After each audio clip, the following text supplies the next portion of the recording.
special session of the Goose Creek CISD Board of Trustees to order at 4:21. Mr. Campisi, do we have a quorum? Yes, we have a quorum. And was the meeting properly posted? Yes, it was. Perfect. And do we have any citizens participation? Okay. We will now go into closed session pursuant to 551.071 for the, do I need to read the whole thing? Okay. Okay. And 551.074. Okay.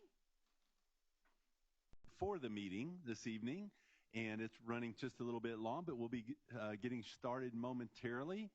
But I did want to point out how safe we must all feel this evening if you look at the back wall.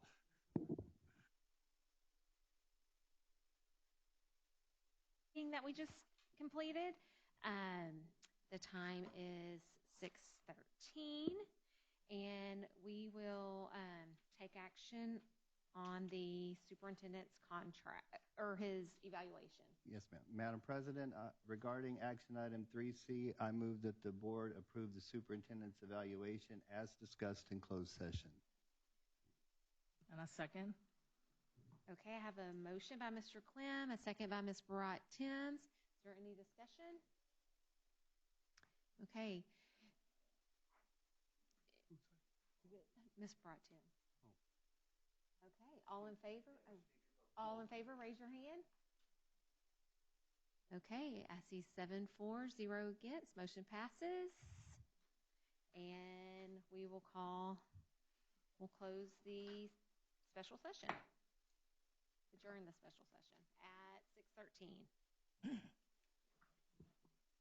And then we will go straight into the regular meeting. So at 6:13, we will call the regular meeting of the Goose Creek CISD Board of Trustees to order. Ms. Barat-Timms, do we have a quorum? Yes. And was the meeting properly posted? Perfect.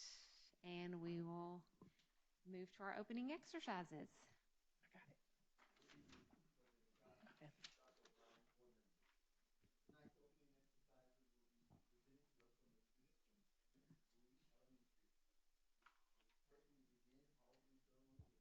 By Board Member Barat-Timms. Will everyone please rise? As is stated in Matthew chapter 18, verse 19, again, I say to you, if two of you agree on earth about anything for which they are to pray, it shall be granted to them by our Father. So please join me in prayer now. Dear Heavenly Father, we come to you today asking for your guidance, wisdom, and support as we begin our meeting. Help us as a group to grow and to guide and to always seek each other for our actions as we proceed forward. Again, we ask this in your Son's name, our Lord and Savior, Jesus Christ. Amen. The Pledge of Allegiance to both the Texas and the United States flag will be led by Zane Carl Doyle and Mate Navarro.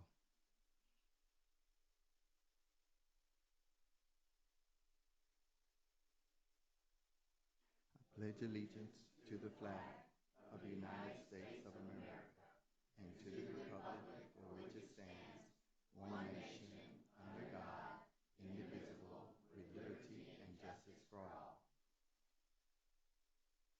Honor the Texas flag. I pledge allegiance to thee, Texas, one state, under God, one and indivisible. Thank you. You may be seated. Again, our opening exercises will be from our entertainers, our students from James Bowie Elementary School.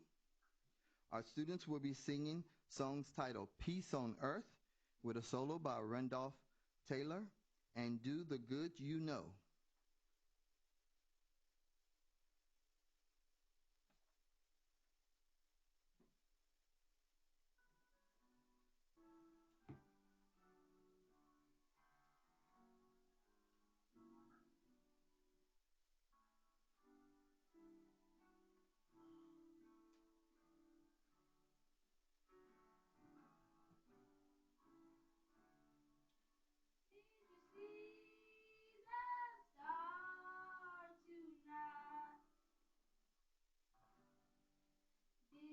see its glorious light. I made a wish upon it. Oh, that's the thing to do. Oh, how I'm really hoping my wish will come true. Oh, I wish for peace on earth.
Thank you. Our students who are performing for us tonight are Zane Coyle Doyle, Mariah DeHart, Damian Espinosa, Emily Galileono,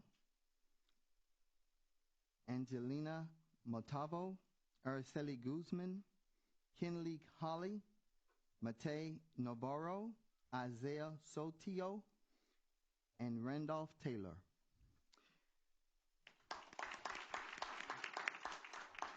The students are under the direction of music teacher J. Elaine Anders and principal Dr. Regina Patrick Sims. Thank you all. Thank y'all. And I don't know if y'all know, but today is World Kindness Day, and so that was perfect for today. Perfect songs. Are there any family members in the audience?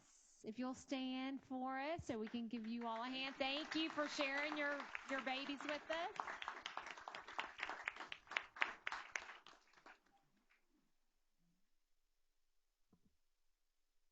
Okay. As they're exiting, we're going to move on to our recognition and acknowledgments.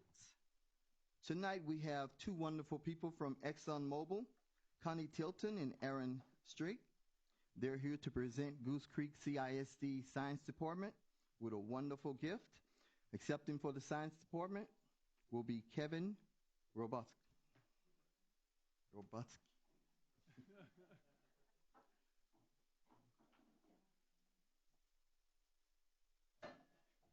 Let's give the students another hand as they exit.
Thanks, Connie. Next on board, we have Advanced Placement Scholars Recognition. We'll have Shannon Rodriguez.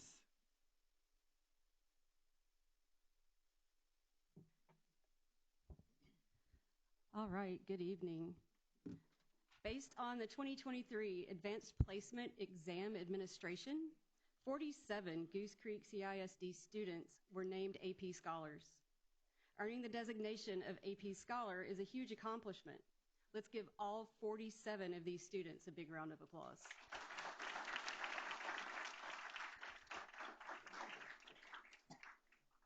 The College Board recognizes several levels of achievement based on the number of AP exams taken and scores achieved. The levels of achievement that we will be recognizing tonight are AP Scholar with Honor, and AP Scholar with Distinction. Our academic deans from each high school will be introducing the students.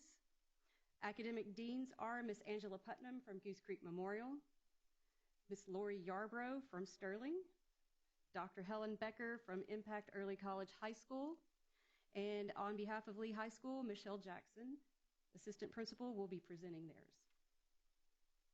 We do also have Laura Reyes, Principal of Impact Early College High School, with us tonight. We will only be recognizing the students who are able to be with us tonight or the parents who are here to accept the plaque on behalf of their child. Some of the students who are present with us tonight are attending various colleges and universities, so we are excited to welcome them back to the district. Students, when your name is called, please come forward for an individual picture and then remain at the front for a group picture. Parents or guardians, as well as family members, please stand when your student's name is called. We'll begin by announcing the level of achievement termed AP Scholar. During the 22-23 school year, 35 students throughout the district qualified for the AP Scholar Award by completing 3 or more AP exams with scores of 3 or higher. Now we'll turn it over to Ms. Putnam.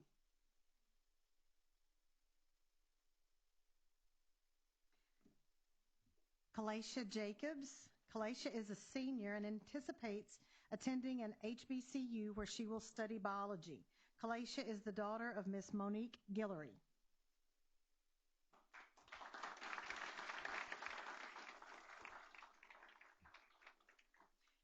Miriam Malhi is a senior and anticipates making a decision on the university of her choice in the near future while she will study biology. She is the daughter of Sarah Malhi.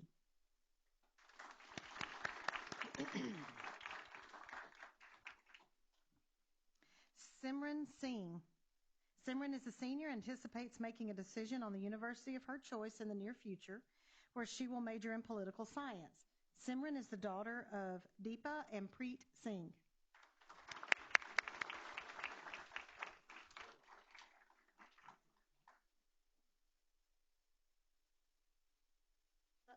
Let's give our GCM AP scholars who could be with us a big round of applause. And they're all going to take a picture with you.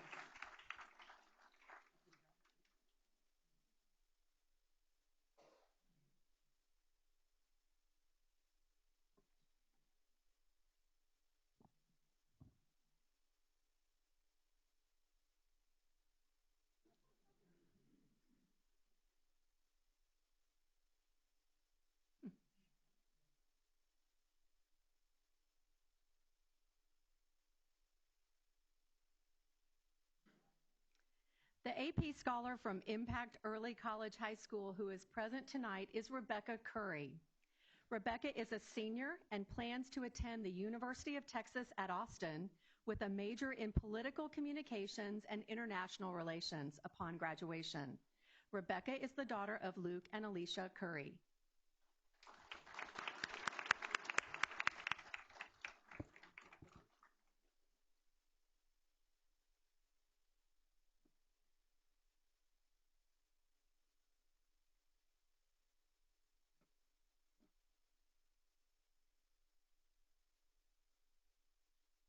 The AP scholars from Lee High School who are present tonight are Eric Cuellar. Eric is a senior and is planning to attend the University of Texas at Austin with a major in economics upon graduation. Eric is the son of Rosa Cuellar.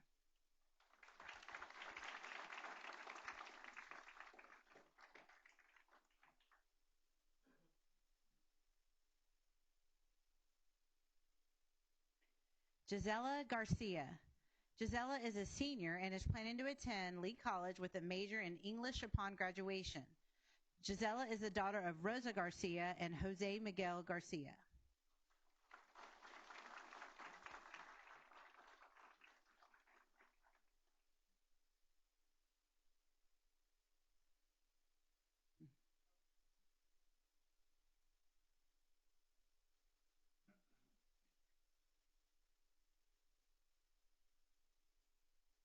Pilar Thomas is represented by her mother, Minerva Thomas. She is a graduate and is attending the University of Texas at San Antonio.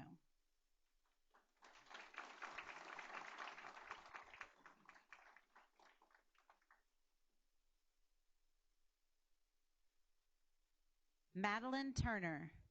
Madeline is a senior and is planning to attend Texas A&M University with a major in business administration upon graduation. Madeline is the daughter of Richard and Elena Turner.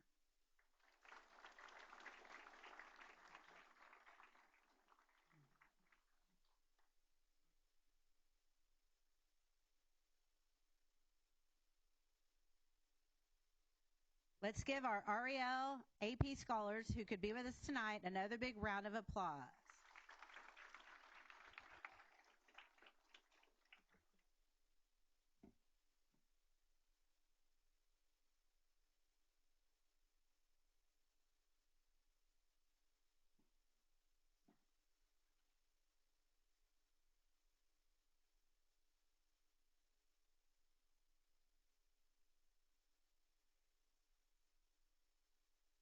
AP scholars from Sterling High School who are present tonight are Michael Bordenholt. Michael is a senior, is planning to attend the University of Texas with a major in engineering upon graduation. Michael is the son of LaShawn and Chad Bordenholt.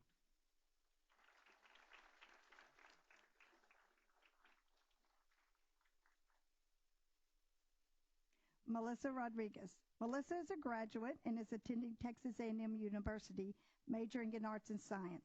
Melissa is the daughter of Claudia Murillo, who is here representing her tonight.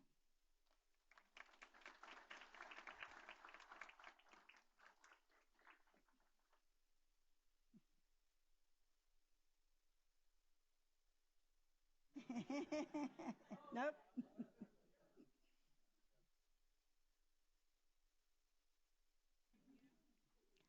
Mariah Shuttlesworth. Mariah is a senior and plans to attend either Texas Tech or the University of Houston, where she will major in architecture. Mariah is the daughter of Jason and Angie Shuttlesworth.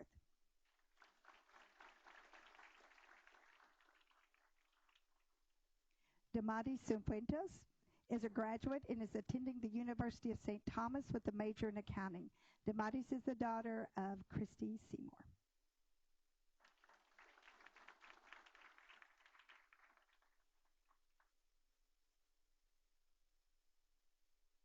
Let's give our Sterling AP scholars who are with us tonight another big round of applause.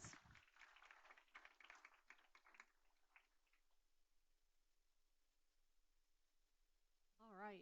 3 students throughout the district qualified for the AP Scholar with Honor Award by earning an average score of at least 3.25 on all AP exams taken and grades of 3 or higher on 4 or more of these exams.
AP Scholar with Honor from Impact Early College High School, who's present tonight, is Emma Jaramillo.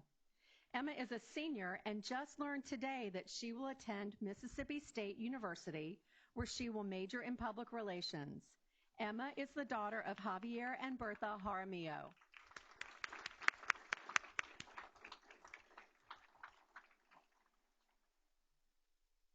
AP Scholars with Honors from Lee High School, Andrea Lopez. Andrea is a senior and is undecided on where she will attend college, but she will major in chemical engineering. Andrea is the daughter of Eden and Judy Lopez.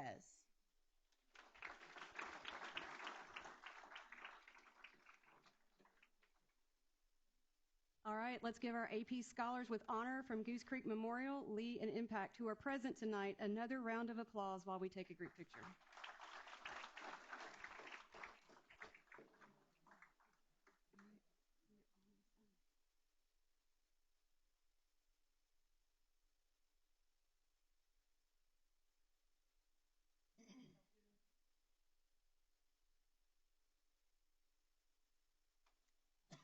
All right.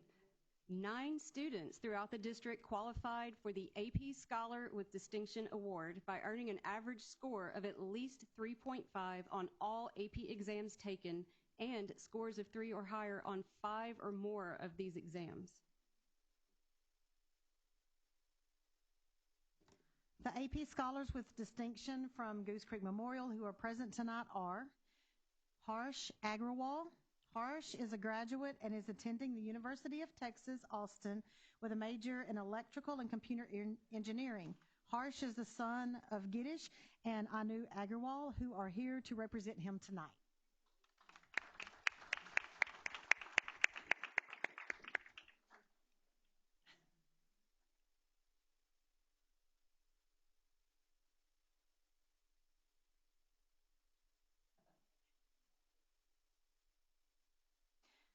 Swam Gupta. Swam is a senior who has not yet decided which university he will attend, but he does plan to major in either neuroscience or biomedical. Swam is the son of Balkarishan and Honey Gupta.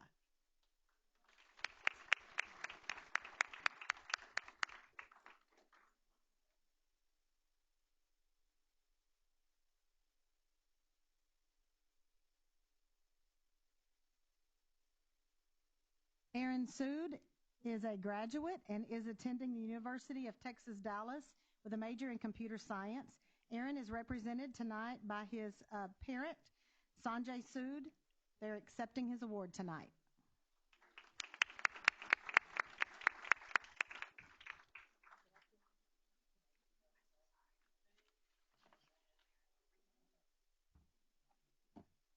The AP Scholars with Distinction from Sterling High School who are present tonight are Reese Benoit. Reese is a senior and anticipates attending either the University of Texas at Austin or Rice University, where she will study business. Reese is the daughter of Brad and Kelly Benoit.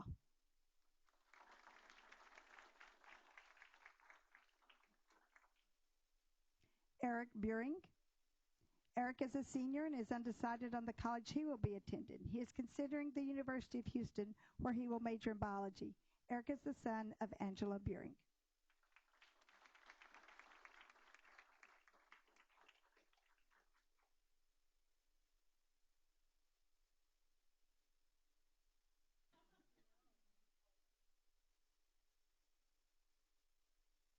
Hannah Coker.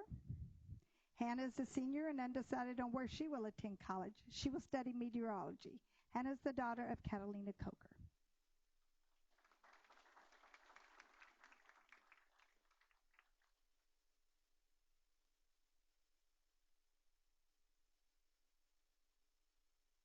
And last on our list, Brock Glasscock. Brock is a graduate and is currently attending Texas A&M University with a major in engineering. Brock is the son of James and Amy Glasscock, who are here representing him tonight.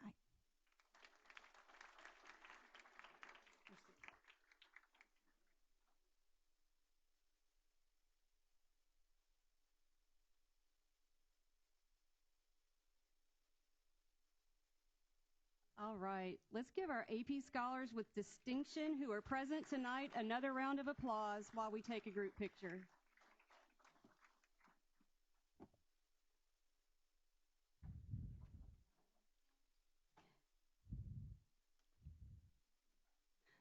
AP teachers and counselors dedicate many hours of their lives toward the success of these students. Some of our AP teachers and counselors may be here tonight. If you were an AP teacher or counselor of one of these students, please stand so that you may be recognized.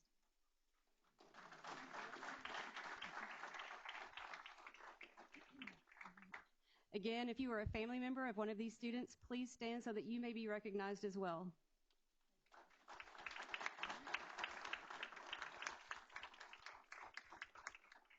In closing, congratulations again to all of our AP Scholars. Thank you.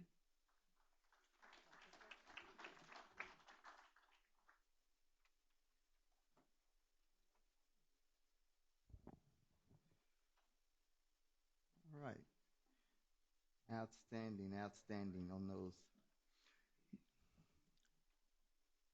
President Guy, Dr. O'Brien, our next recognition and acknowledgement is from the Texas Police Chiefs Association Accreditation, TPCA, and we have with us tonight Chief Solomon Cook from Humble ISD. Chief Cook, would you come up, please?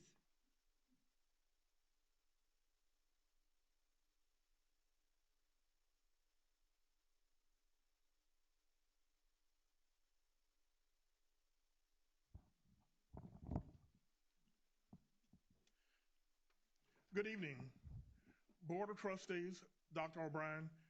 It is a pleasure to be here, and greetings from Humble ISD.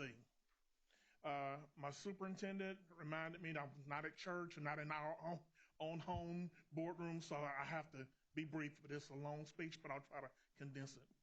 I want to first of all commend you for the support that you give Chief Smith, your men and women that serve your police department.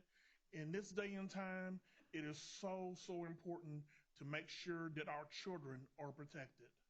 And it's all about the kids. It's all about the kids. And the way that I have seen your school district police department grow and develop is outstanding. I mean, folks, they won the Super Bowl, okay?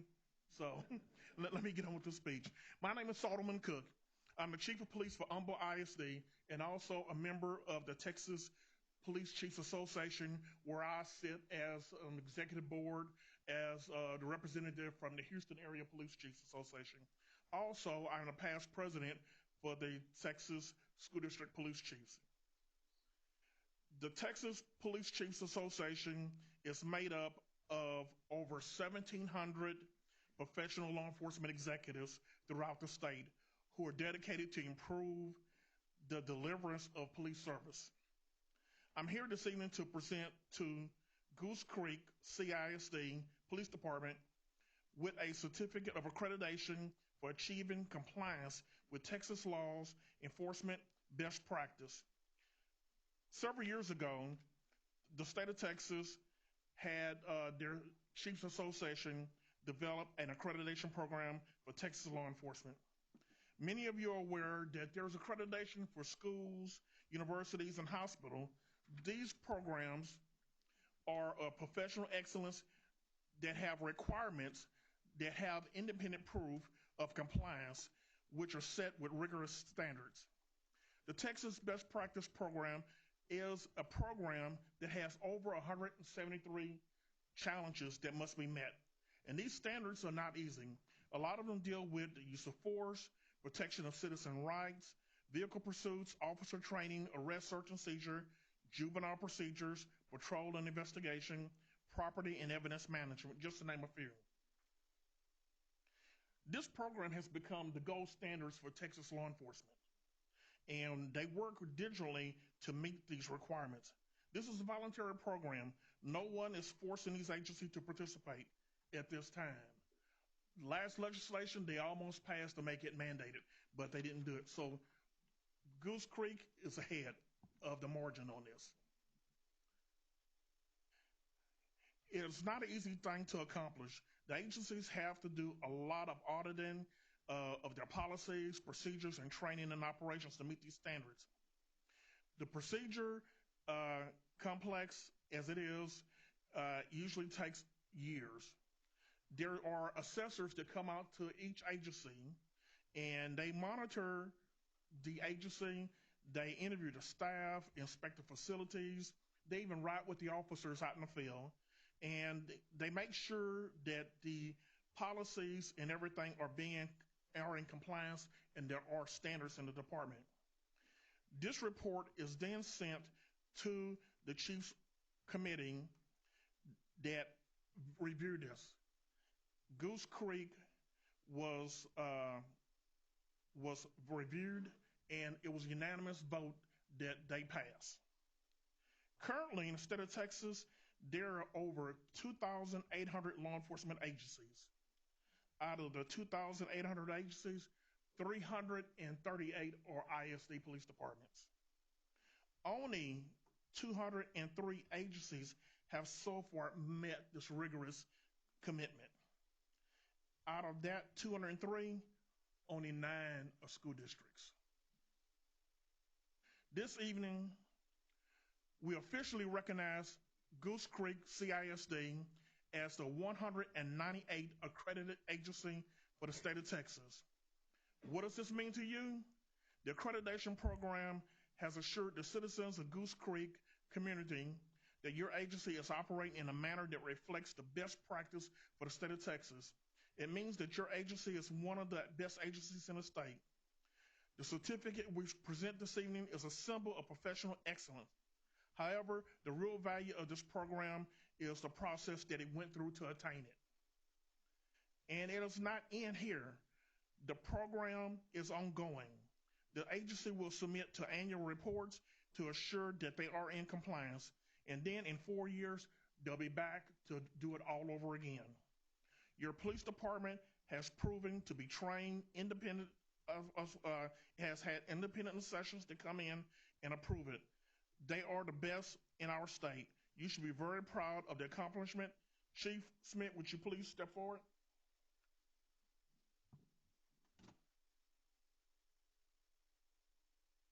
I officially present you with this document that shows that your agency has met all the standards. Congratulations.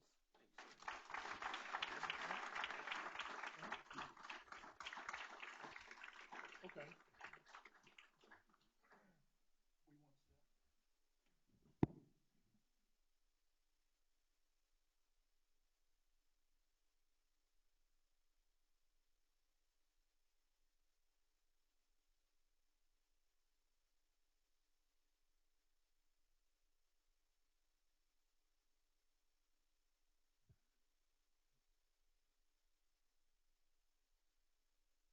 Would it be appropriate, Chief, to have all of our officers come forward and receive this recognition as well? Thank you.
Dr. O'Brien and Board President Ms. Guy, if you guys don't mind, I'd like to say a few words before we depart. Thank you.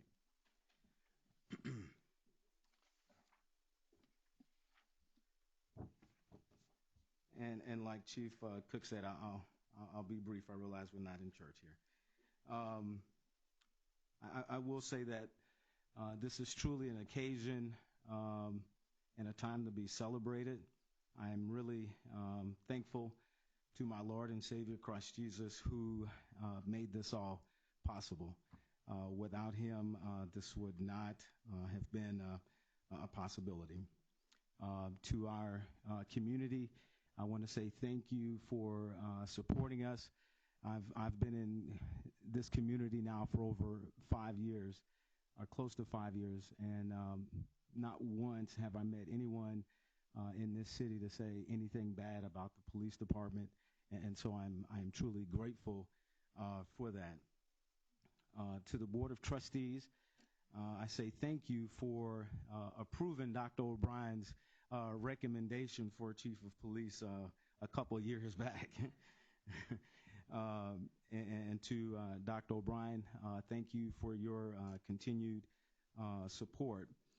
I'd like to just share a quick story. After my appointment, I had the distinct pleasure of meeting with Dr. O'Brien one-on-one behind closed doors, and that was somewhat intimidating. And he's talking, and I'm excited. I got nerves all over the place, and I'm just thinking to myself, Lord, please keep me from just jumping up and shout, "Thank you, Jesus," and speaking in tongues when it was my turn to talk. It was an intense moment for me.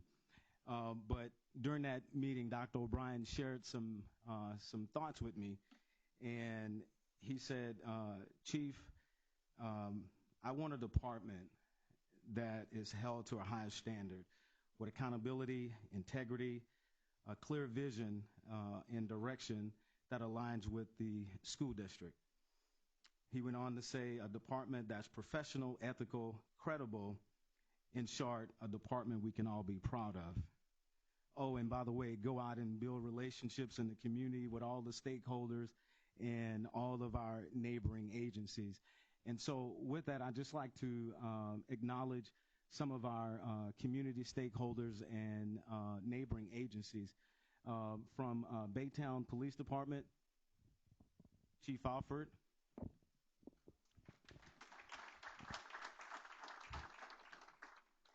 from Precinct 3, Chief Kirk Bonzo. And from our community partners, Baytown Crime Stoppers, would you please stand, give us a wave? Thank you guys for coming here. And of course, there are a lot more community partners that could not make it this evening, but to each of them, I say thank you. After receiving the words from Dr. O'Brien, there's a Chinese proverb that goes, the journey of 1,000 miles begins with the first step. And so I started walking in faith, praying continuously, and lo and behold, the right people started showing up to our police department, wanting to work for one of the best departments in the state of Texas. To all of the officers that are here tonight, thank you very much for your continued commitment to excellence every day that you show up to work. And as Chief Cook said, it's about our children. And when it comes to that, we can never show up with our B game or our C game. Every day must be our A game. And I appreciate each and every one of you for doing that in our police and security department. Thank you. Dr. O'Brien, as I have received the award, we would like to present to you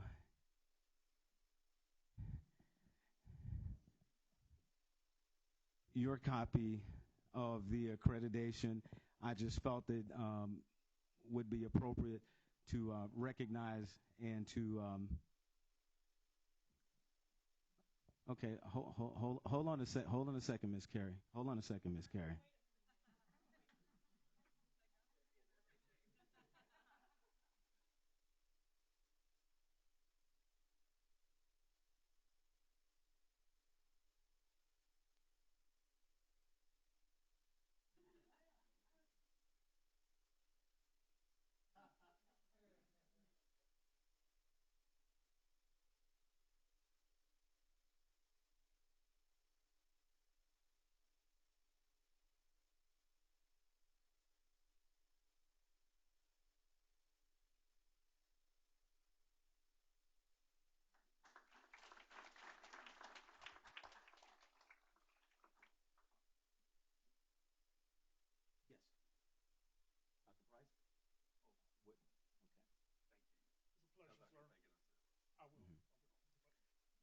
And finally, last but definitely not least, there's a lot of support in this room that I've had over the years.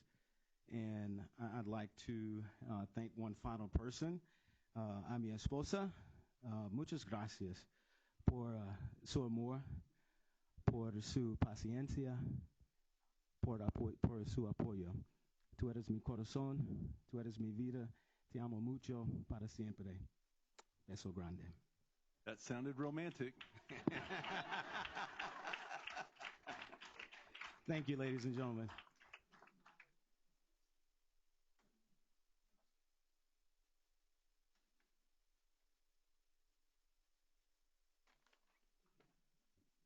At this time, President Guy, we turn the meeting back over.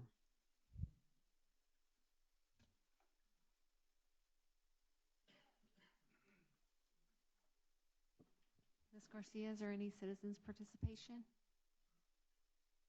So we'll move on to approval of the minutes for the October 2nd regular board meeting. I make a motion. Okay, go ahead. Go ahead. You first. I insist. You insist? Okay. What were we doing? I make a motion to approve the board minutes from our October the 2nd, 2023 regular board meeting. I second. Okay, I have a motion by Ms. Barat-Timms, a second by Mr. Clem. Is there any discussion? All in favor, raise your hand.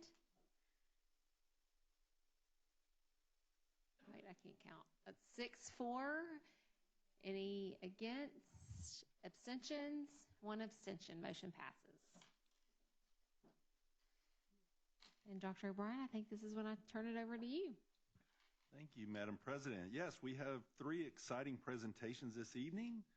Starting out with Dr. Price and his team will be giving a demonstration or an update on Operation Services Work Order update.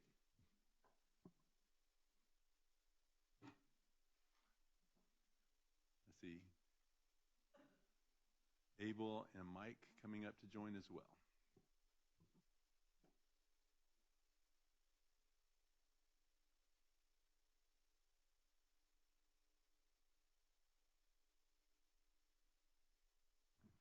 This is an update that was requested by the board previously, and so we're fulfilling that.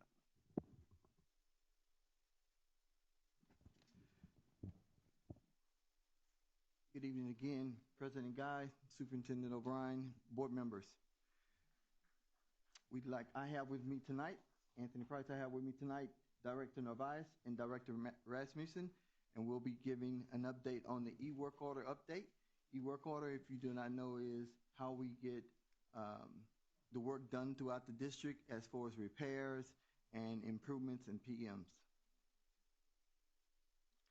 As you know, our demographics of our district covers 140 square miles, 5,200,000 square feet, 1,000 acres of property, 24,000 students, 3,400 employees, and 30 active campuses. That's 6 high schools, 3 traditional, 2 specialty, and 1 alternative, 6 junior high schools, 18 elementary schools, and 12 auxiliaries.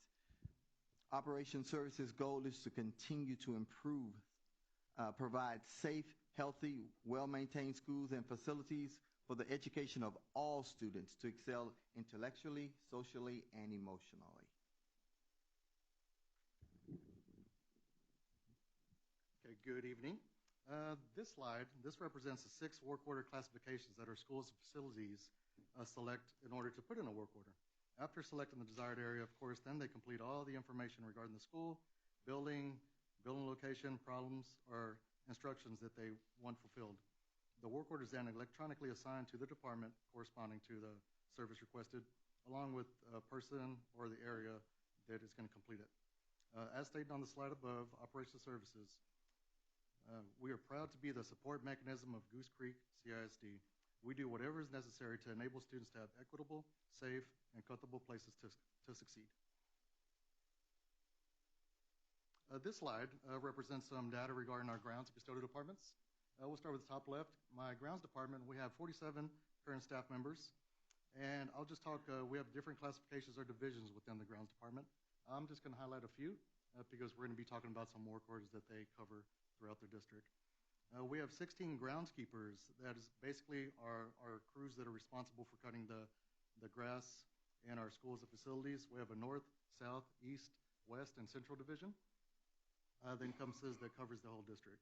We have 3 mechanics and 3 movers and 2 pest control staff members to maintain our district.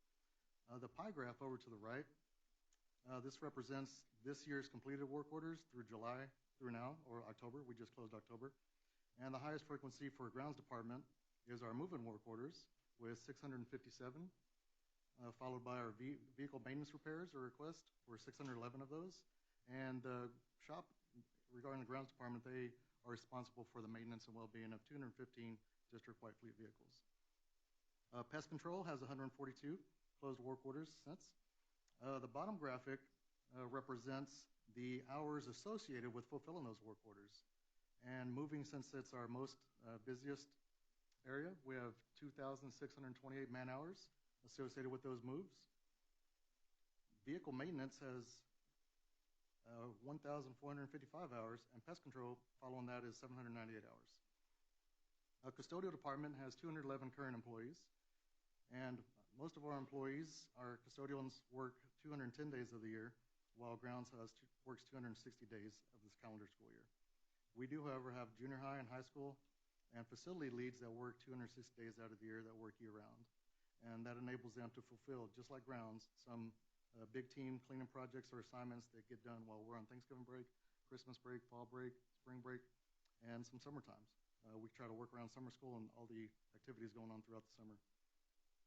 Regarding custodial, the pie graph indicates that miscellaneous task and interior graffiti removal has the highest frequency, and there's 12 orders so far on that. The carpet and mildew cleaning and trash have 2 each, And the reason the custodial work orders are so low because our custodians are actually on campus. Instead of submitting a work order, they're just asked to fulfill anything. If there's a spot on the floor, the windows are dirty, there's trash anywhere, then our administrators just ask them to fulfill those instead of going in and putting a work order. You go back? Go back, yeah. Okay. Yeah, I still got this one. Okay, next one. Here we go. Thank you. This slide has a bar graph and represents pretty much the total work orders by type. And there's multiple divisions or the work orders that they could request. But what the three that are highest, of course, I just spotlighted the previous slide, is still the same divisions: the move-in, vehicle maintenance, and pest control areas, along with custodial, some carpet, mildew, or miscellaneous work order types. July and August are the busiest months for moving and pest controls as they're getting ready for the school year. There's classroom, office furniture, boxes, other items that keep removers very busy in anticipation of the school year. Vehicle maintenance repair is ramped up in September and October. Our mechanics are working very hard, keeping our white fleet vehicles up and running and making sure our hardworking employees get to where they need to be throughout the district. Custodial department, as I previously said, kind of works tirelessly throughout the summer to prepare our campuses for the upcoming school year. During that time, they burnish the floors, they wax floors, hallways, deep clean carpets, shampooing, and also get those very high areas that they can't reach on a ladder. We have to bring in a scissor lift to clean the foyers, gymnasiums, cafeterias, the higher elevated areas. Okay. Thank you. Good evening. So I'll cover some of the basics with the maintenance. We have 52 tradesmen or technicians broken down in the categories that are defined above. And then in regards to the last 4 months in closing work orders, our work orders are separated by the preventive maintenance work orders, which are in red, and then the general maintenance repairs and requests that are in black. We performed and closed 431 PM or preventive maintenance work orders, which is equivalent to 108 a month, and then 4,530 general work orders over the past 4 months, which is about 1,132 per month. Our repairs and repair hours were about a little over 23,000 labor hours for those techs, and then our preventive maintenance hours was 2,700 hours. And then we did have 2 capital projects that we did during this 4-month period, and we spent 24 hours on those, divided amongst the men that worked on those projects. Then we go to the next slide, which is a breakdown of the different categories. And again, we're separated by preventive maintenance and general maintenance. There are 14 preventive maintenance categories. Those are the ones in red. And then there are 14 similar general maintenance categories as the one in black. And the spikes for us, or the ones that get the greatest demand of attention, are typically carpentry, which is the bluish green one that's 275 in July, 400 plus in August, and so on. And then HVAC, electrical, locksmith, plumbing, and then appliances, kind of in that order. That's from highest to lowest, or the most amount of workload to the least. This next slide talks about our closed work orders by type. Oh, and Abel's going to start. Thank you. So as Mr. Esmus was saying, this one's focused by type, but more specifically within time frames or ranges. It talks about the percentages that are closed within 0 to 15 days, 16 to 30 days, 31 to 61 days, and beyond 60 days. Overall, we have 79% of our work orders closed within the 15 days, which is not bad, but we aim to strive better. This percentage does fall in line with our Goose Creek strategic plan of delivering operational excellence, but we do aim to better that number as well. If you remember only one thing from this presentation, please remember the custodial department has 100% closure on work orders within the first 15 days. But don't pay attention to that right little number. We only have 4 that are actually registered. As I did say, they're mostly done in person. So, hey, we knocked those out pretty good. Even though that number is good, we do have some areas in which we are already working on improvements. Regarding grounds, we have 31% of work orders completed beyond 60 days. Now, I did research this because that is a number I'm not proud of being up there, but I've discovered that this is due to work orders that we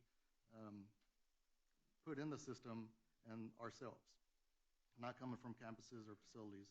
We input semi-annual work orders to mow our district properties and acreages and fields and detention ponds, just to make sure that we keep that on a regular basis. We put those in at the beginning of the school year, and we just put hours associated with that labor. So we are trying to figure out a way with technologies to help to, I guess, have a work order then complete it. Right, just to make sure it's a better description of what we're actually doing labor-wise. Along with that also, regarding the landscape and irrigation, we consistently and constantly monitor the district to make sure we don't have any leaks and make sure we have a proper functionality within our landscape and in our campuses. And Mr. Rasmussen can talk a little bit about the maintenance ones. So as I mentioned, we had 2 capital projects, and you can see one we were able to complete in a timely manner from the time the work order was placed. The other one was scheduled in advance, and we didn't complete the work until the summertime when we had a little more time availability, which explains that. And in regards to the maintenance PMs, they're similar. A lot of times our inspections require a third-party inspector, someone outside of the district, and so we might enter them into the work order system, but it might take a couple of weeks to get someone from an outside entity to come and complete the inspections with us and then get that work done. And then on the maintenance repairs and requests, sometimes the delays are because of lead times with parts. But again, we're really shooting for the achievement of getting upwards of 80% completion in a timely manner.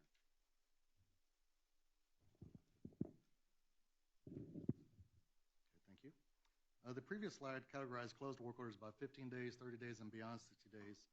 This slide represents our internal work order turnaround goals, and they're classified due to importance by color.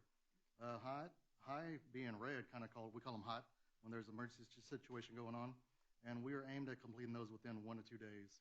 Normal work orders, being black or gray when we run a report, they're aimed at completing within 3 to 5 days.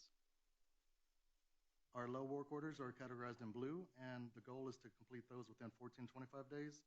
And as Mike was referencing to, our long-term projects are classified in green, and we aim to complete those within 30 to 120 days.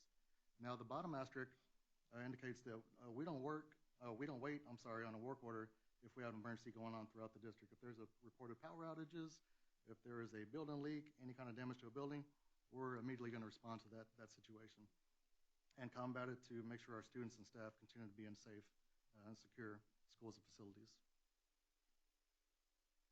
On our work order completion percentages, you can see that there's pretty high volume of work orders being submitted on a monthly basis. And of course, when the teachers come back in August, we see a very significant increase. But you can see that the overall completion percentages are up over 80% consistently. So of the majority of those work orders, we're getting to many of them in a timely manner.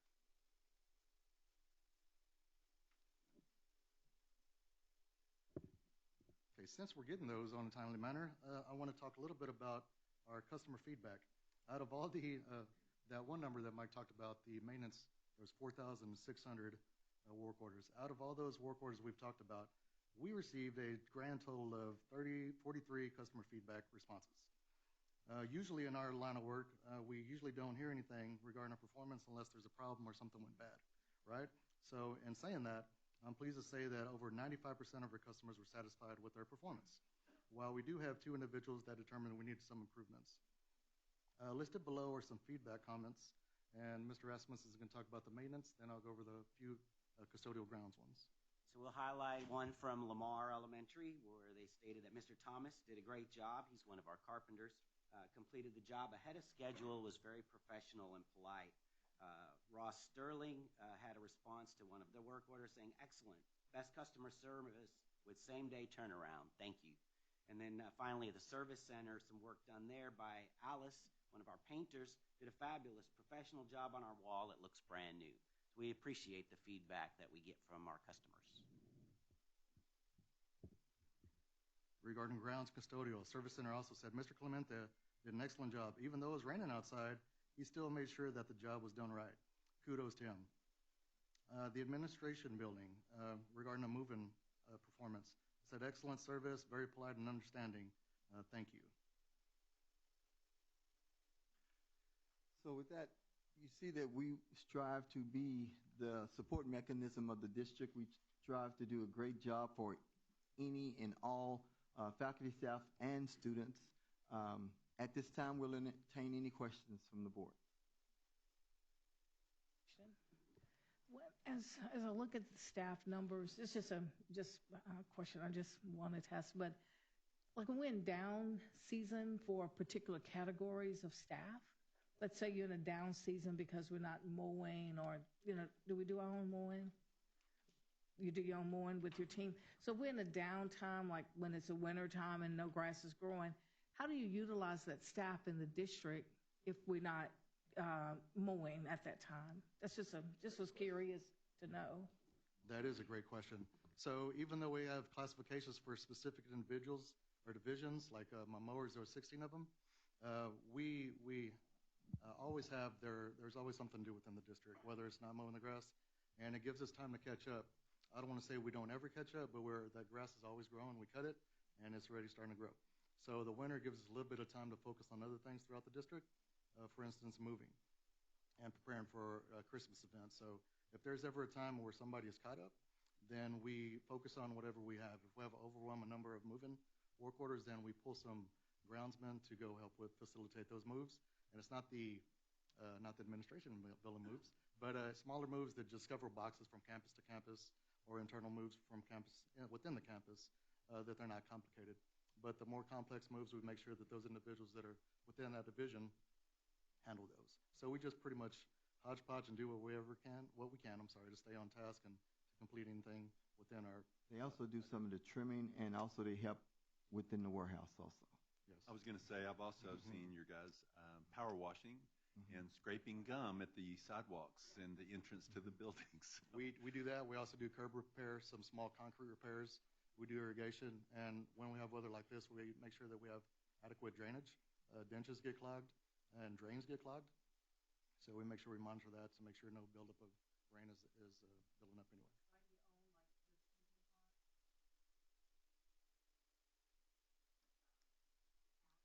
Well, we do have some contracted services for the detention ponds, and then we mow some of them. So we kind of have a plan that we've worked through over the last few years in establishing how that process works in the schedule.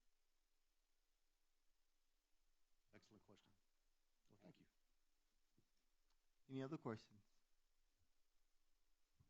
Yeah, I've seen some detention ponds places they just let them go. We keep them looking good. And I see that, and now that I'm in this, I see that throughout the town. And they have even going to Houston. They have alternative utility if they're mowed and kept nice, One question. I know I'm late, but the detention pond at Lee High School, the one that goes under the baseball field or by the baseball field, did we ever clear that up with the county? You mean the control? The drainage ditch? Yeah, the drainage. Yes, we had that repaired along with the county. Now, the county is still working on a different section of that project, but that's within the county. That's not within our district. But it was an MOU that the school district made with the city of Baytown, so that it was a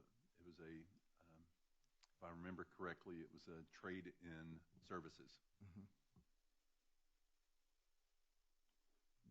So thank y'all very much. Thank you. Thank you so much.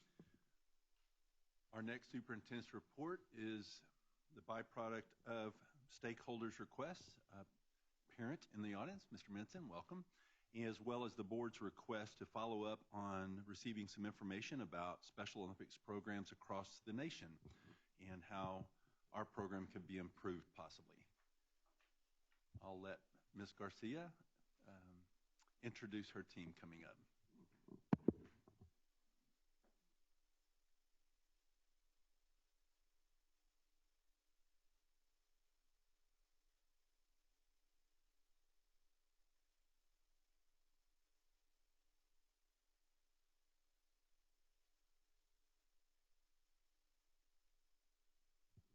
Ms. Garcia, you are the second presentation.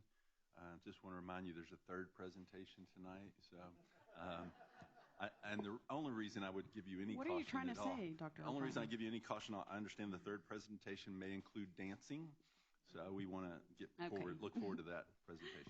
Good evening, President Guy, Dr. O'Brien, and board members. We're here tonight to give you a lot of information about Special Olympics, our facilities, a planned facility, and then about the program itself. Sitting here tonight, I'm Brenda Garcia. I'm the Director of Facilities Planning and Construction. Holly Ferris, Senior Director of Special Programs. Christina Ritter, Director of Special Education. Stacy Saxon, Coordinator for Special Olympics. Okay, we're going to get started discussing the building that was proposed to the Citizens Bond Advisory Committee. This project was planned over several months, and then I'm going to walk you through what that plan was. Located on the south side of YMCA Drive, across from Stewart Career Tech High School. You can see there in the image there, on the far left side, you'll see the existing robotics center. And on the right-hand side where it says SOTC, that was labeled for, at the time, Special Olympics Training Center at the time. You see some outdoor football fields, softball fields, tennis court, and then a straight track. That was the agreed upon plan.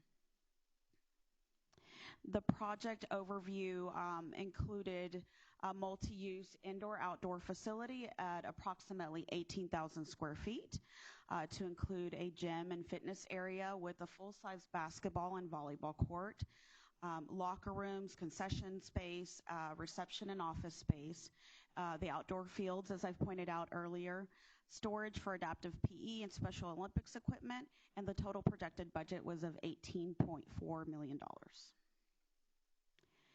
Here are some images, some renderings that the architect did for us for this particular project. The left side is the exterior. It was designed to complement the high school across the street and also the robotics center as well. Inside, you see the image there of the gym space and then the lobby and reception area. As I mentioned earlier, this facility was intended to have multiple uses. The primary multiple use was during the day for daily usage of as a gym for Stewart Career Tech High School. That high school does not have any sort of indoor PE type of space. They have an outdoor pavilion, as you can imagine, on days like today, not very useful for the students. And so in order for this facility, it would be able to be used on a daily basis for their gym space. And then in the evening, the Special Olympics athletes would have daily use of it after school. The special education programs could use that as well as a learning experience for programs such as Silk, Life Skills, 18 and up, and Focus, also for out-of-district athletes and young adult athletes. The community could also rent the facility or pay for a fee for its use, as we do with many of our other gyms and auditoriums. The community partners as well would benefit from this. They would team with the Special Olympians, and the department could use as additional training area on PLC days, and then also as supplemental indoor space for robotics events. In the event that there was an overflow space needed for the robotics facility next door, this could also be used. I did want to talk to you a little bit today about a case study. We looked kind of all across the country regarding any other similar facilities to this, and although there are a few buildings that have been renovated to be adapted to Special Olympics, this was the only one that we found that was built for that exact purpose, for Special Olympics. This facility in particular, it's called the Training for Life facility. It's located in Jefferson City, Missouri, and that opened in 2018. It sits on a 16-acre site, and this particular building is over 34,000 square feet. And at the time that it was built, it had an approximate cost of $16 million. A little bit more about that particular facility. It is considered the headquarters for Special Olympics for the state. It has a multitude of functions. As you can see, it's a much larger facility than we had planned. a grand lobby, a hall of heroes. I won't read all of them, but your typical arena and gym functions, meeting rooms, some outdoor fields as well, a lot of equipment storage, and then also, as stated earlier, it's their corporate offices. Plan for the future for this facility are improvements to add softball field, tennis, bocce court, etc. I will say that the planning, the design, and the construction from its inception to its end took over 9 years from the very first time that they started planning for this facility. The land was a donation from a private company. 2 cities bid on this project to have it built in their community. Ultimately, the city that won was because of the donation from that private landowner. And then the funding for this particular facility was through a fundraising capital campaign. And then it was a partnership between a lot of local entities like the city and the county, a visitors bureau, chamber of commerce, etc. Okay, switching gears just a little bit, I wanted to talk to you about what our current facilities are for our Special Olympians. Currently, their primary offices are at Stephen F. Austin. We do have the Stephen F. Austin Auxiliary Gym that is used, the outdoor fields there on the east and the west sides of the campus, and then 3 portables on site, as are noted in this particular image here. For competition, they do use the Gentry gymnasiums, and they're used for volleyball, for the Volleyball Unified League. They also use Lee High School track for cycling and track, and the field is used for soccer as well. Those are just some of the images that are at Stephen F. Austin. You can see the portables there, again, used for some office space, some changing areas, storage, and then the gym annex. And then in current discussions, we have met to discuss their needs for additional air-conditioned space, and so we've identified the service center warehouse as having currently some space that could meet their needs for future long-term storage. And I'll turn it over to Holly. So just some history on our Goose Creek Special Olympics program. It has been around for over 30 years here in Goose Creek. The sports that our Olympians are involved in include softball, table tennis, flag football, bocce, bowling, volleyball, golf, basketball, cycling, soccer, fishing, track, and field. Students compete at local, state, national, and international levels. Special Olympics provides life skill opportunities for our students with special needs, expanded friendships, community interaction, and service. We have partners within the Baytown area, including ExxonMobil and Baytown Junior Forum. Our Special Olympics program, to be in Special Olympics, a student must be at least 8 years old, and they don't age out, basically, so they can do it for as long as they can and are able. And I did look at the East Side's district participation, so I reached out to other districts other than Barbers Hill and Goose Creek, because we participate together. And of the other districts that responded, actually only 5 offer some type of Special Olympics program, and really only 3 of them offer it in districts. So 2 of the districts say you can compete individually or go to another district to participate. So, and quite honestly, after Holly listed all those other different sports, Goose Creek offers the most out of all the entire East Side. So when we look at our school and community coming together, as of November of 2023, we had 3,900 students that qualified for special education in Goose Creek.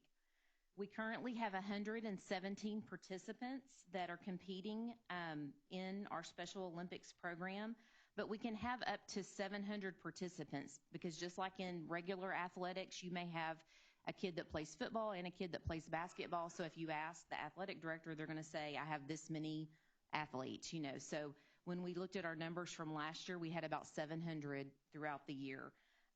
Volunteer staff and out-of-district athletes, as well as community members, come together at Lee High School or Gentry or wherever we compete at during the regular season.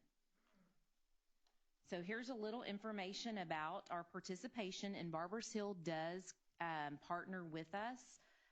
They originally did not have a program, and so they asked to be part of our program, I believe, several years ago. And Christina's going to talk a little bit more about that in just a minute. But this is just some of our numbers, and we have it broken down here really like by sport, how many students we have as participants. GC stands for Goose Creek, Barbers Hill is the BH, and then partners, that's like ExxonMobil or who's, adult partners within the community. We even have some families that participate. And then out means students that are no longer in school but that participate, that are like community members. So that's just the information there. And then our spring sports are the sports, of course, that we don't have the data on yet for this year because we have not had those sports yet. Okay, in the past, we've kind of had a gentleman's agreement with Barbers Hill, and this is the first year that we have an actual memorandum of understanding. And basically, it outlines that Goose Creek is solely responsible for the direction of the program and the athletes, and ensures that Special Olympics is offered and according to the guidelines set forth. Barbers Hill, though, does provide transportation for all state games, a third vehicle or bus to competitions if needed, and transportation to special events. Kind of in summary, each district will provide 3 coaches per sport. Each district will also provide a head of delegation that is the point of contact for the district. Each district may enter sporting events either separately or together. So if it's a team sport and we want to enter together, we can. Fees are split between districts. Each district will pay separately for banquet costs at the end of the year, and the same for letter jackets for the athletes. Entry fees are paid by each district, and then each district will pay for fees, meals, lodging, and travel for athletes and coaches for each competition above the state level. In closing, after reviewing all the data and talking with other districts, really Goose Creek does go above and beyond to offer Special Olympics for our athletes and community partners. I was very impressed with what we do offer. Are there any questions? And we want to just thank you for this opportunity. Excuse me. Are we continuing this participation at this time now, or is it phasing out, or what are we trying to do to improve it and go further with the Special Olympics? So we did have at the very beginning of the year kind of like a night for parents to come. We sent out information about Special Olympics, and so we did have like new students, and Stacy may want to talk about that are entering. Do you want to? Well, actually, as of right now, I think we've had 23 new athletes that we've gained this year just by sending out letters. Like our adaptive PE teacher that goes around, she sends out stuff to all the classes. Are we now? You said some that are out and some are still going to school. How does the out of school and the ones in school how does that work? I mean, is it no limit, the age or whatever that? Yes, sir. Well, so how it all started, the district said that if you come through our program, and then if we need them, we use them like as mentors also. Okay. And so how Special Olympic works, if you have a team, like a basketball team, so you need 6 or 5 kids. Yeah. And, we have one that's way up here, we have one in the middle, as far as ability.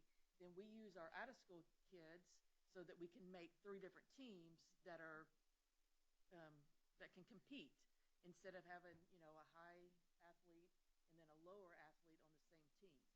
Do y'all go by age groups? It's mainly about ability. Okay. Skill level. So you have like young kids that maybe 7 or 8, and their skill level is good enough, then they can play with anyone, or? Technically they can, but we really don't have, most of our young kids are doing what we call skills. So Okay. they're doing lead-up skills. So most of our young kids, like for softball, so they're hitting off a tee, they're running the bases, that kind of stuff. So we don't have, mainly it's our high school kids that play with our out-of-school kids. Now, are you using district employees for coaches, or are you getting volunteers for Both. coaching? Both? Both, yes. Oh, okay. We have 5 paid coaches. Okay. Well, we have 2 coaches that are on a stipend, and then we have 3 that are hourly. Okay. Yes. And then we get volunteers. Yeah.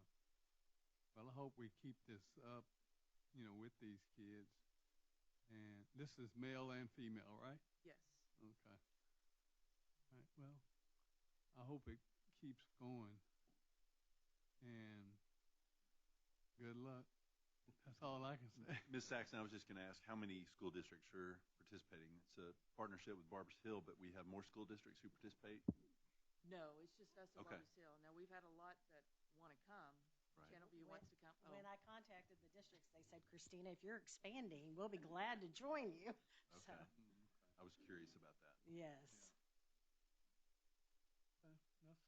Thank you all very much. I have a We question, appreciate the actually. presentation. Yes. So I was unaware that fishing was a sport that we offered. Could you explain a little bit about that? Well, you Just see, Actually, we don't practice a whole lot. It's a is it like metal fishing or like fishing with real no, animals? it's fishing. They did. It's a Texas Parks and Rec, and they wanted to do a fishing tournament with Special Olympics. So they brought some of their people out and showed the kids how to tie knots and casts. Worm on the hook with a cork and watch the cork Yes. go under. It's the And then- elementary basics of fishing, yes. Yes, and then we got to go to the first one tournament was in Galveston at the sea base, and so it's a controlled fishing area, which was pretty cool. But then the last 3 years we've gone to Lake Jackson, is where they hatch or whatever the fish hatchery, and then they have stock ponds. I mean, we caught some reds that were 25, 30 pounds. And then what do we do with the fish when we catch them? Do we throw kill 'em back. them or throw them back? we throw 'em back. Okay. Catch and release. Yes. I see. Okay. Thank you. So it's not a sanctioned Special Olympic sport, but they do have competition that we go to. You can't get any. Thank you. Are y'all involved in the Special Olympics rodeo? Special rodeo? It's a big one. Yes. Here in Bay? Okay. We have a lot of students that participate in that? The younger kids do. Okay. Curious. I always see some of my friends working over there, so I was curious. Okay. Thank you so much. Thank you. One more.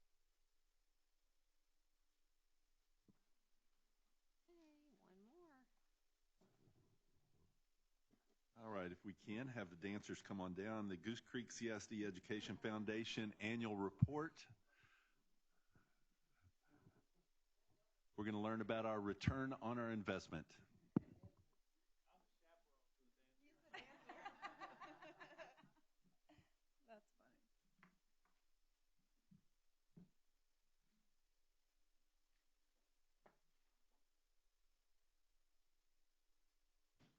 Welcome.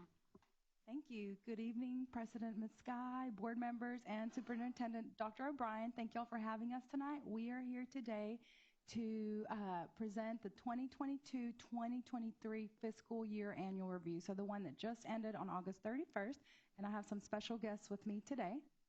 Hi, I'm Ashley Shibley. I'm the president of the Education Foundation. Gilbert Santana, Vice President of Finance and Governance for the Education Foundation. Okay. We will start our presentation, and you should have a copy of the annual report in front of you. Okay, so our board is just a wonderful board. We were founded in 2009, and we are made up of volunteers. And this is, we've got community members, we have educational leadership, We have representatives from the business community here in Baytown and surrounding areas. And it's just a fantastic board to be on. It's so much fun. Everybody has a common goal, and that is to make sure that we make the education in Goose Creek as good as we possibly can and to help all the educators do so. So we do have some of our board members with us today, so we would like to recognize them. Some of you guys, and some of you guys, if you're on our board, please stand up. Yes, yes. Yes, thank you. Our mission and purpose statement has always been the same, but I think what you could really highlight from here and is what we really strive to do is to enrich the education here in Goose Creek. And how we do that is we let all of these educators apply for grants, innovative teaching grants, and we give them opportunities that they wouldn't have just from the normal budget. They're getting these amazing opportunities to present to the students and give them different learning environments that they wouldn't usually get to do. So how we get to do that is the most fun part ever. If you've never walked into a school with a giant check, you don't know what you're missing. It is the most fun thing that we do all year long. We get to go in and these grant winners surprise them with cheers and checks, and it is just a wonderful occasion. And it makes what we do just so special. In 2023 alone, we gave almost $200,000 in grant funds, and this allowed all of these teachers to give wonderful opportunities to their students that they wouldn't be able to. And also this year, we gave away the biggest grant that we've ever done, and that was nearly $32,000 to Dennis Serrano at Sterling High School. And so he was able to get laser cutting software for his computers, and that way he could teach his students these skills. And these are skills that they're going to use out in their careers as well. So it's been such an amazing and rewarding experience. And you can see here we've given grants to over 79 teachers, 45 grants this year alone, and we're looking forward to doing even more. And the fun doesn't stop there, so we do a lot of great things. But one of the great things that we have is the support from our community, and that is through designated donations. So we have had two here that I'm highlighting. We had a donation of $10,000 from Bakota, and that is to build a resiliency room at Peter E. Highland. And then also we had a $10,000 donation from Harris County Department of Education and the Education Foundation of Harris County. And this was to shop with the cops, and this was a great event. Even though I was 7-month pregnant at the time, I still enjoyed it. And it was a great time, and we had 100 kids that were able to shop with $100 gift cards given by this grant. And I would like to point out that these designated funds a lot of them are through grants that we apply for. So we write a grant and we ask for that support, and thankfully they have given it to us. And we have many more that we've had throughout the years. So since inception, we have awarded over $2 million in innovative teaching grants and designated funds for additional projects, which is the designated funds I just spoke about and what Ashley spoke about about the innovative teaching grants. Our Students' Choice Award. So we have been doing this since 2010, and it is one of my favorite times of the year. Last year in 2023, we recognized 15 teachers nominated by high school senior for positively impacting their school career. And so it is something that's amazing to see, because sometimes you have elementary students who nominate, high school students who nominate elementary teachers, junior high or high school, and they don't know the impact that they have had in their life. And so it's always great to see. To date, we have recognized 210 teachers, and last year we changed it and had it at Impact Early College High School. The flowers, the beautiful arrangements you see there were made by our Stewart Career Tech high school students, and they did an amazing job, and we're so happy for everyone to be involved.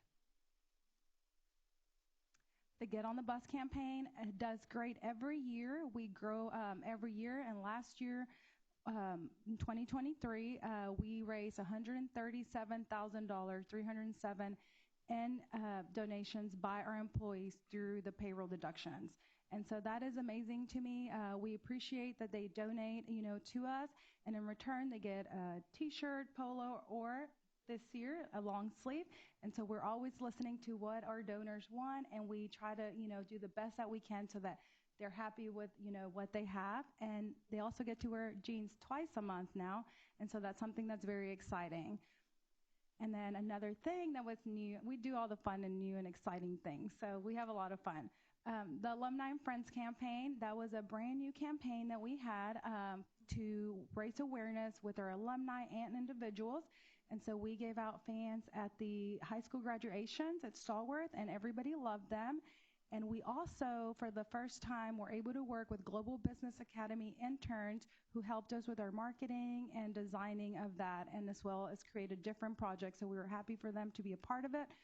Again, it was a brand new campaign, and we raised a little bit over almost $20,000, and so that's something we're very thankful for.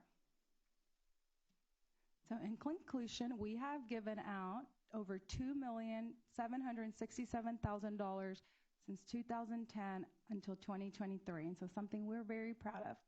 And now I'm going to turn it to Gilbert for the fun part. Our dancer. Or lack thereof. I saw some y'all dance. I'm going to say I'm just about worn out listening to the two of you already. Well, as mentioned, I serve as the Vice President of Finance and Governance, which means twofold, kind of keep up with the money, and second, make sure that we operate within the bylaws, policies, and procedures that were established for our foundation. So the Education Foundation has provided an alternative source of revenue, and this is per our MOU, just highlight a few things, to Goose Creek CISD from 2010 to 2023. Our foundation has awarded Goose Creek educators over $1.7 million for innovative teaching grants, and additionally, our foundation has distributed over $208,000 in designated funds for additional projects, and an additional $762,000 of in-kind donations have been received by the foundation for the benefit of Goose Creek CISD educators, students, and families.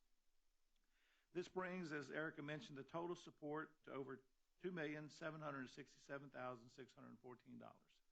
So our 31-member board has helped to enhance community support for education through our All-Star Gala and through media publications of grant-funded projects.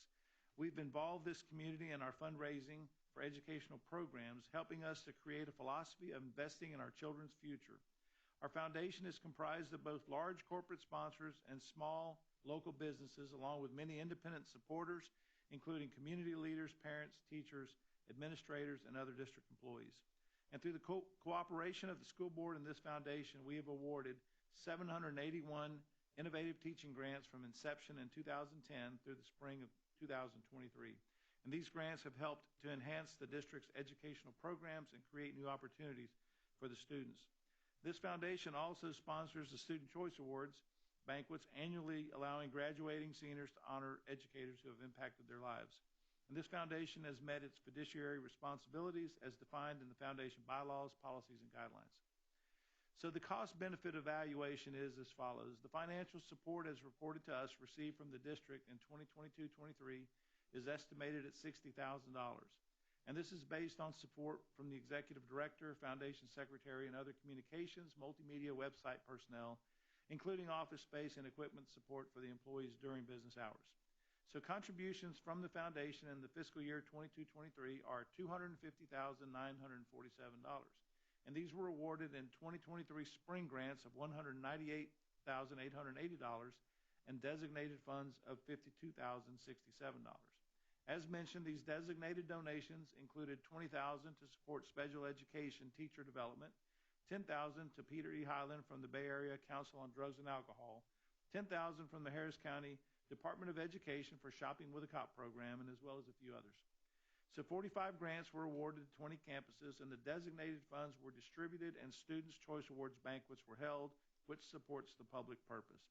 This created a net return on investment of $190,947. In 2010, we awarded just over $39,000 in grants, to most recently in 2023 awarding $198,880 in grants. So thank you for your time, and I'm open to any questions on the money part. Yeah, the other part they can handle. I certainly could. Certainly could. It's a lot of info, and I think fundamentally what we're here to make sure of is that you believe that we are giving more to you than what you're giving to us. The purpose of the foundation when it was created was not to redirect existing dollars that were coming to Goose Creek, but to create new dollars. And I think we've pretty much done that, with the exception of a few designated donations that some of our industry partners are giving to the Partners in Education program, and there are very few that are coming through the foundation. Some of those are designated donations. Most of what's been coming through the foundation are new dollars, and that was its intent. So we don't have $50 million sitting in our bank account like a few other foundations or one other foundation may have.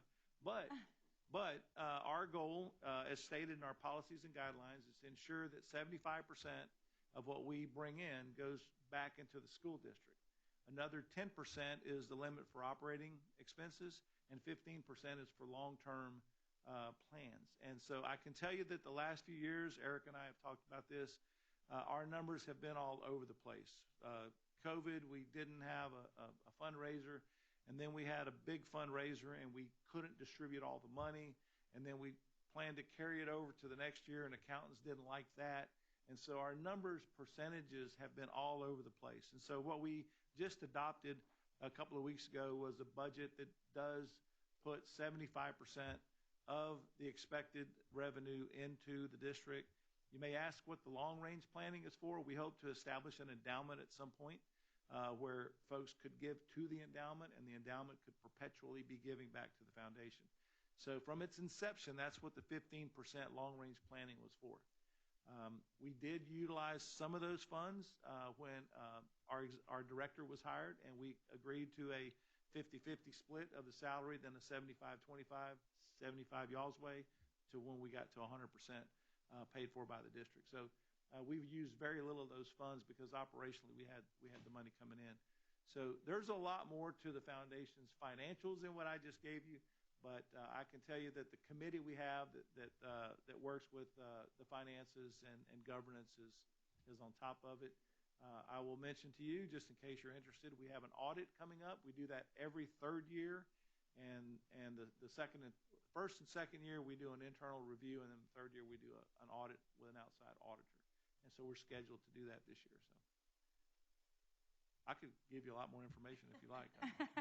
I can talk about it all night long, but since we were up front in the agenda, you've got plenty of time left tonight, don't you? Any other questions for Erica or Ashley? I enjoyed Pat Green, though. I didn't know his music, but I enjoyed it. It was a good time. We're happy to hear that. I think we experienced an improved version of Casey and the Sunshine Band.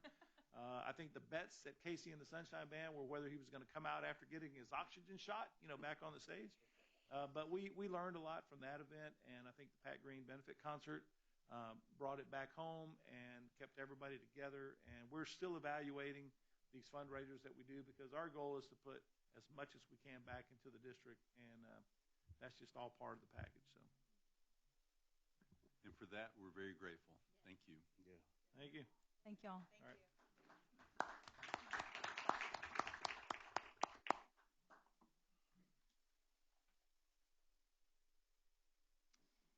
Okay, now I think it's time, Dr. O'Brien, for the consent agenda items. Yes, ma'am. Consent agenda item 7A1 is donation from ExxonMobil, the check that you saw earlier during the presentations. We're asking you to approve those funds to be transferred. Number 2, Goose Creek CISD Annual Comprehensive Financial Report, ACFR, for the year ended June 30th, 2023. Number 3, Competitive Seal Proposal, CSP, Evaluation Rankings and Selection of, and Delegate Authority to the Superintendent or Designee to negotiate and to approve the contract and subsequent amendments with Comex Corporation or subsequently ranked contractors for the Education Service Center Phase 2 project. Number 4, Fine Arts Equipment, Supplies, and Related Services, CSP, Final Extension. Number 5, Agreement between Harris County and Goose Creek CISD related to the joint election held November 7th, 2023. And number 6, Budget Amendments.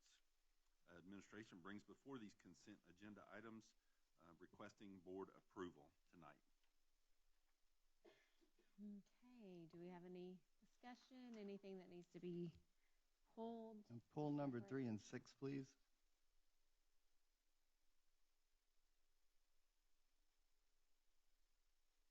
Okay. Anything else? All right. We have a motion.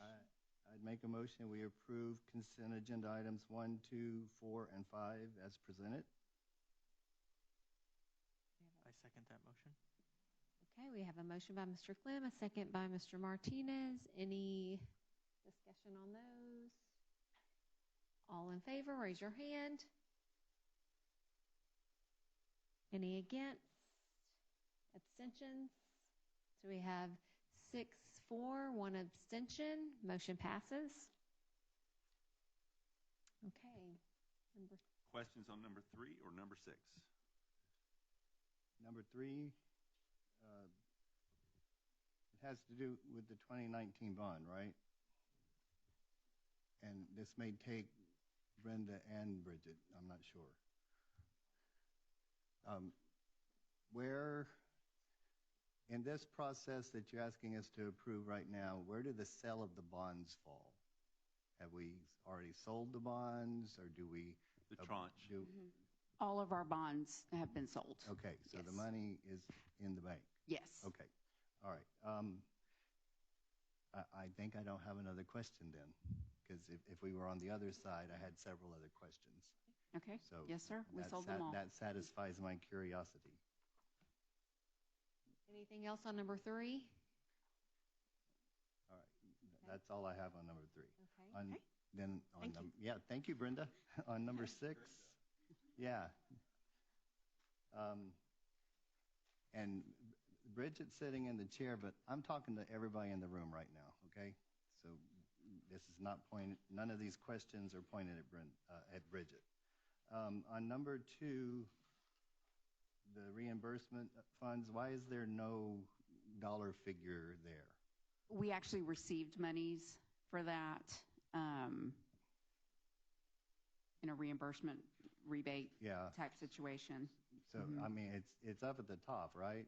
It's the 34 or 36 and change? It is a revenue item, yeah. Okay, all right. Yeah. Okay. So it's incoming, yes, sir. All right, now, on number 3, there's $152 million in the instructional budget, and so why do we need $50,000 more to pay for software? That pertains to the virtual academy and the additional costs they need for software. But we already knew we were having the virtual academy, and we already knew they were going to need software. So why do we need more money than we planned for? Is there anybody here who could really answer that?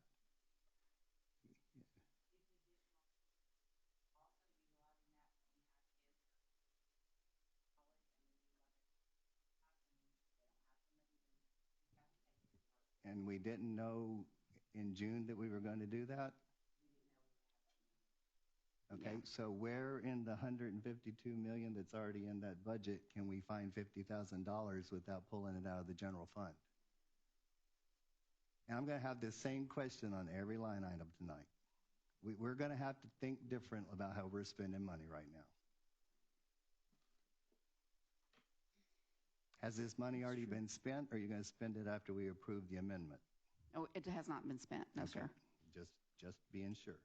So on number 4, why are we buying, how many more seats are we going to get for discipline placement for $156,000? There have been a lot of additional discipline placements this year, correct? No, how many more seats? The high point seats went from 18 to 25. Why? To 16? 6. Oh, you scared me. So each seat is almost $80,000. Then why do we need $156,000?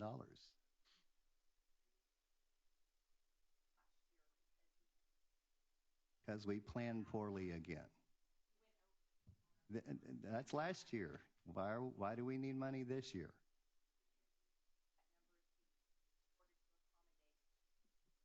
I don't think we have Are we using all 6 of them right now? Can we buy 2 more when we need them? Do we need? Okay, this is not the beginning of the year.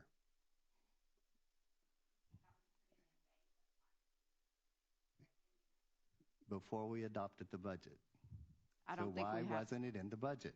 I don't think we had all of the data at that time to. So it's poor planning. Number 6, Same question. Right. That was not given to us by HCAD until after the budget was adopted at the end of the summer. Then we need to not hire them until they can give us a figure. If they can't give us a figure before the budget, we don't need to hire them. Why are we carrying forward $1.3 million from last year? This is a purchase order roll that happens every year for projects that aren't completed, and this is pretty much average that we do every year. Projects of what nature? Usually maintenance and summer projects are the large ones. I mean, there may be some other small ones, but that's the bulk of it. So when I was teaching, I was given a dead last date to spend my encumbrances or they were cut off.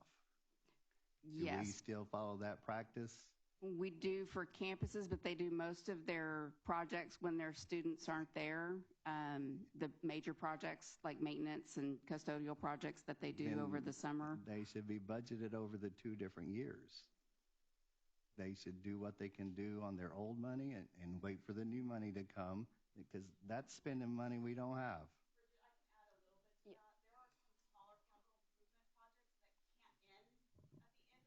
Right. Yeah, they're. Okay, so that's all in that same fund? Yes. Okay, all right. Yes, it is. I can accept that. Okay, implementation of House Bill 3, that's armed security on each campus. Unfunded mandate, What yes, am sir. I getting for $206,000? This is. Dr. Price, can you speak to that? Yeah, Where we're converting Dr. security guards to level tier 3. Is that the training? It's the conversion. It's going to be the conversion, which will include some training and some salaries. I'm not going to question that one anymore. Okay. We need that. And no, we didn't plan for it because we didn't know we had to do it. Exactly. Moving offices, $30,000. Who's moving where? That was several offices that were moved and rearranged at various locations. Okay, who's moving us? Is this money we're paying ourselves? Brenda, do you have a copy of that? It was initiated originally by Dr. McCall. Let me see. I mean, are we paying out of house $30,000 to move us? No, sir. Then we're just paying ourselves. It was for furniture purchases and that sort of thing. Because the old furniture is not good enough. Okay. And what's $75,000 for district accompanist? And where's the fine arts director? Crickets chirp. Surely we knew we had to have accompanists when we adopted the budget. It was requested about 2 weeks ago, so I don't know. Unacceptable. The history of it. I'm supposing that would be for the spring semester is why it's being presented tonight. It's not like we don't do it every year. We're adding $575,000 of debt to our general fund every month. And it's unacceptable. Can I ask for a little clarification back on number 7? We're carrying forward outstanding encumbrances of, it looks like $1.3 million. In order for that to move forward, that would have been approved and funded previously. Am I understanding that correctly? Or is this new money coming out of this budget? It will have to come out of this budget because it wasn't completed by the time the year closed on 6/30. So my question would be, what happened to that 1.3 that was approved for these encumbrances last year? It had amounts remaining, unspent project funds. It wouldn't be 1.3. It would have been a cumulative remaining balance of unfinished projects. Is that? Yeah, that was the amount of unfinished projects whenever we had to close out POs for the year. I wanted to point out also, Mr. Clem, just for your knowledge, the Fortis Academy, you're probably familiar, but it's not a disciplinary campus. It's an alternative education campus for drug rehabilitation. So it is significantly more per person per seat.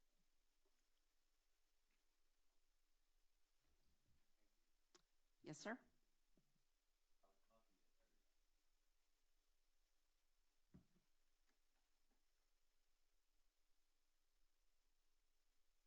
Okay, do we want to take those separately for consideration? Okay. So let's look at number 3, the CSP for the service center. I would move to approve consent agenda item number 3 as presented.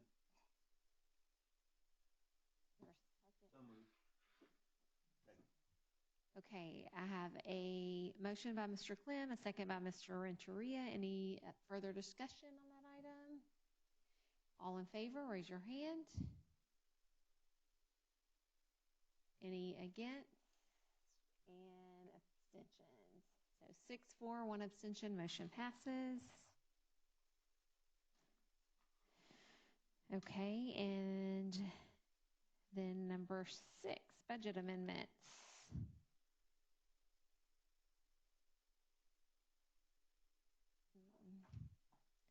Okay, I'll move to approve. Second. Have a motion by Ms. Guy, a second by Mr. Renteria. All in favor, raise your hand. Any against?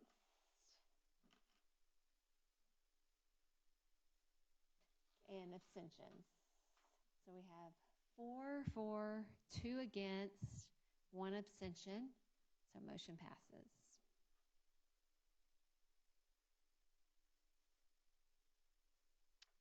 Okay, future board agenda items, trainings, and meetings. First, we have board agenda items.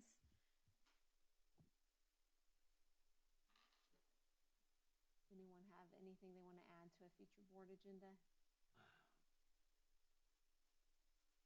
I know we will need to add the superintendent's contract to the next one. Can we add the bullying committee again? I haven't heard from I was going to mention that we actually provide a report once per quarter, and when it comes up on the quarter, it will be automatically presented to you, unless you'd like an intermediary report between the quarterly report. Does anyone have the calendar date of the next report?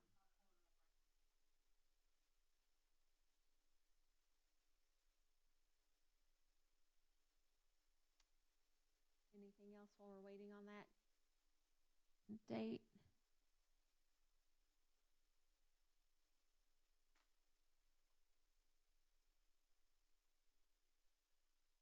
Okay.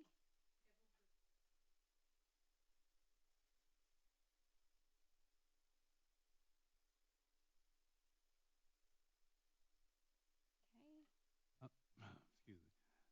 I'd like to get a overall review from this year's athletic department for the fall sports. That's on the calendar as well. I just don't know the date of that.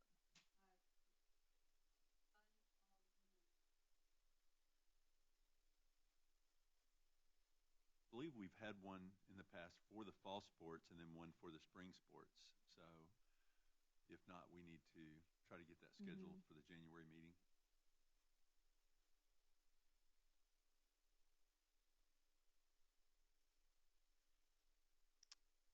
Any other agenda items that we need to add? Okay. Any trainings coming up? I don't think.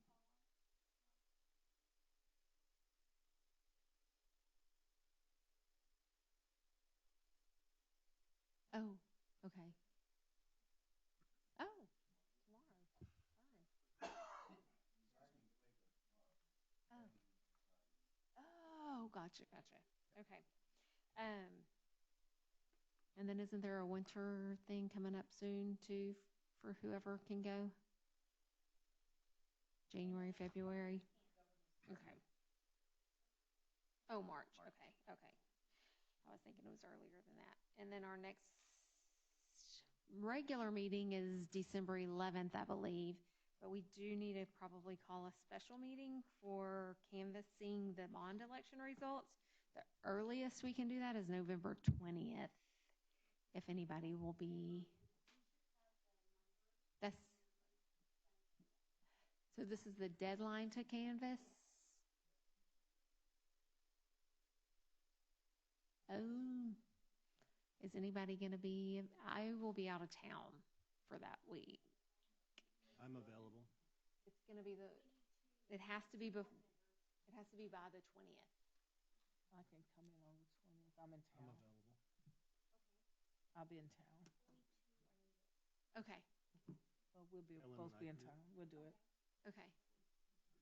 Maybe y'all can. What is your time? Yeah, I'll be working. I'm flexible. I'll be out of town. You wanna do Okay. it? Mr. Sampson said he might be available too, so. Can you do it during the day? You off, right? No, I'm working, but I We- take lunchtime. What time? Yeah, lunch is fine. So let's say at can we do it at noon? Yes. Can we do it like at noon? Noon? Yes. Yes. Miss Timms and I can do that at noon Okay. on Monday. Okay. Perfect. Noon on Monday. 20th.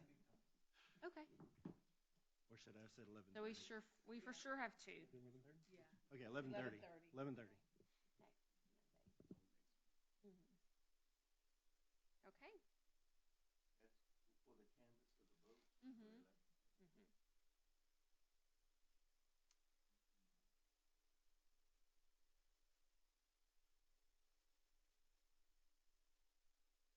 Okay, now the board will recess into a closed session pursuant to the following sections of the Texas Open Meetings Act: 551.071, 072, 073, 074, 075, 076, 082, 083, 084, and 087. No action will be taken while the board is in closed session. The time is 8:10.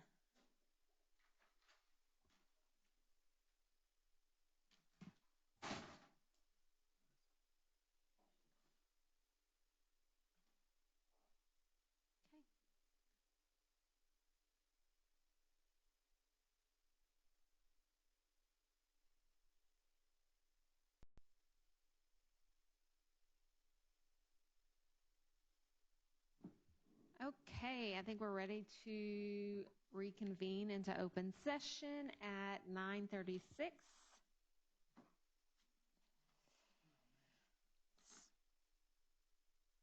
Ready to consider personnel? Yes, administration brings before the board this evening for consideration to approve the elections and accept the resignations and retirements as presented. I move to approve. Second. I have a motion by Mr. Clem, and I think a second by Mr. Campisi. Any discussion?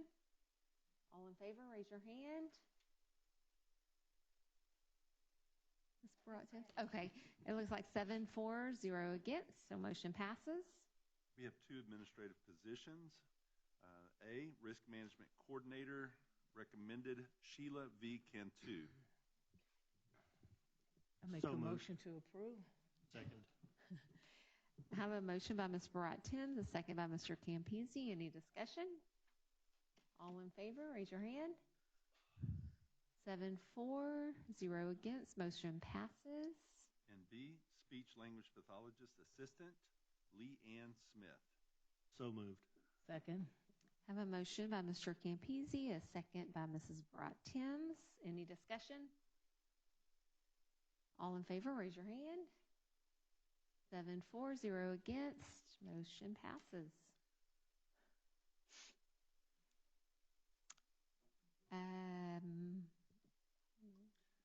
So action item number 8, consideration of amendment number 1 to First Amendment and restated agreement for limitation on appraised value of property for school district maintenance and operations taxes between Goose Creek CISD and Exxon Mobil Corporation, comptroller application number 1275. Administration recommends board approval. Move to approve. Second. I have a motion by Mr. Clem, a second by Mrs. Baratin. Any discussion?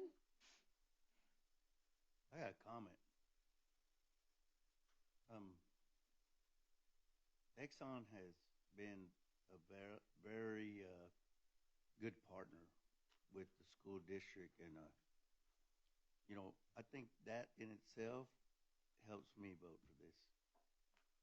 Thank you. We concur.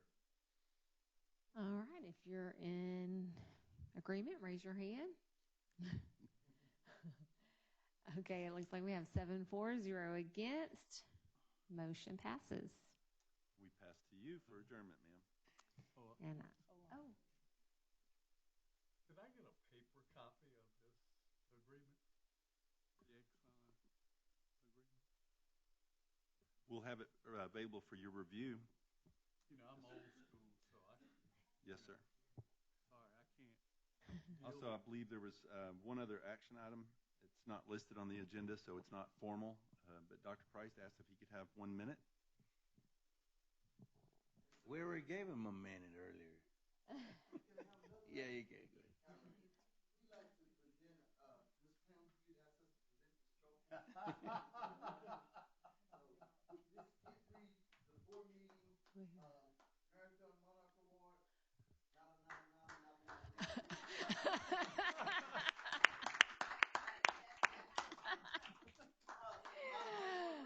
recycled trophy. oh my. And on that note, we will And adjourn. we will expect to see that proudly displayed in your office. Yeah. Supposed to pass it on to the next person.